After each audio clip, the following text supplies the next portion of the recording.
हिंदी की कक्षा में आप सभी का स्वागत है।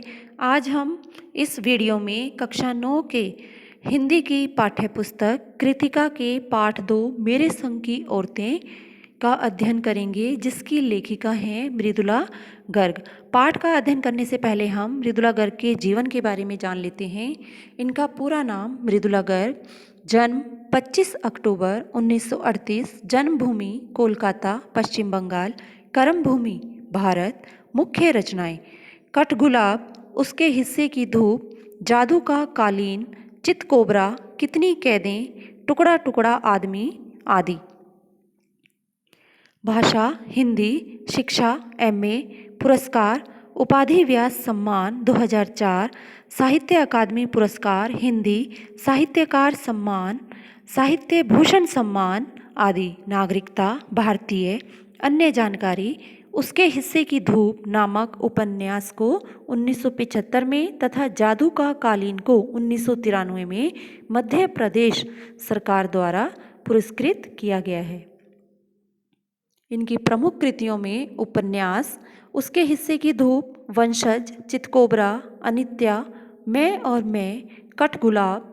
इनके निबंध संग्रह हैं रंग ढंग, चुकते नहीं सवाल, कविता संग्रह है कितनी कैदें, टुकड़ा टुकड़ा आदमी, डैफोडिल जल रहे हैं, ग्लेशियर से शहर के नाम।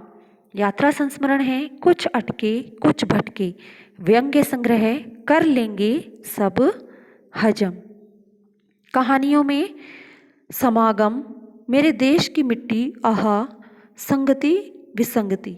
नाटक हैं एक और अजनबी, जादू का कालीन, तीन कैदें, साम दंड भेद। आइए पाठ में आए कुछ कठिन शब्दों और उनके अर्थ पर ध्यान देते हैं।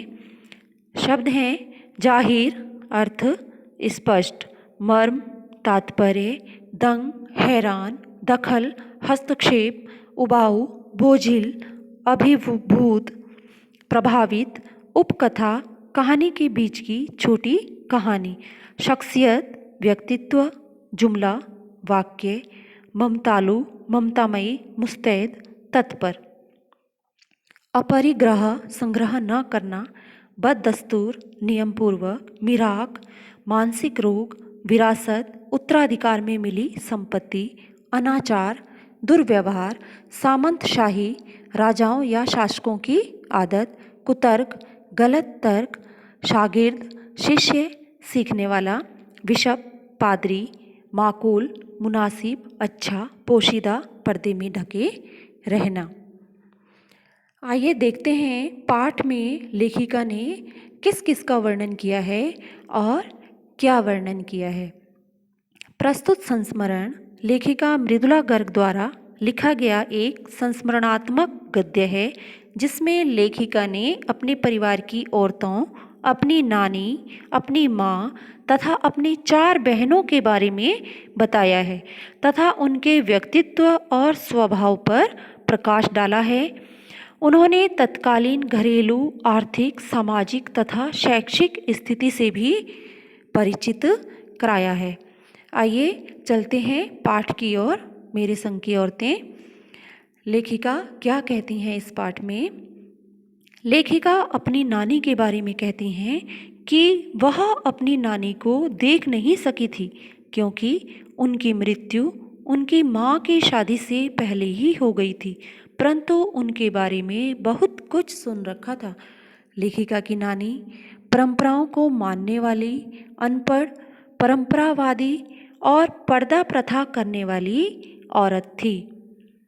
उनके नाना तो विवाह के तुरंत बाद उन्हें घर पर छोड़कर बैरिस्ट्री पढ़ने विलायत चले गए, और जब कैम्ब्रिज विश्वविद्यालय से बैरिस्ट्री अर्थात वकालत की डिग्री लेकर वापस आए, तो उनके आचार विचार में विदेशी शान शौकत साफ झलकती थी, परंतु नानी पर इसका कोई प्रभाव नहीं पड़ा। अतः नानी ने अपनी पुत्री की शादी की जिम्मेदारी अपने पति के एक मित्र, स्वतंत्रता सेनानी प्यारेलाल शर्मा को सौंप दी कि वह अपनी बेटी की शादी आज़ादी के सिपाही से करवाना चाहती हैं। अतः उनकी इच्छा अनुसार ही लेखिका की माँ की शादी एक स्वतंत्रता सेनानी से की गई। इस कारण उन्हें सादा जीवन जीना पड़ा। तो आज की कहानी से आगे का भाग हम वीडियो के अगले भाग में देखेंगे। तब तक के लिए धन्यवाद।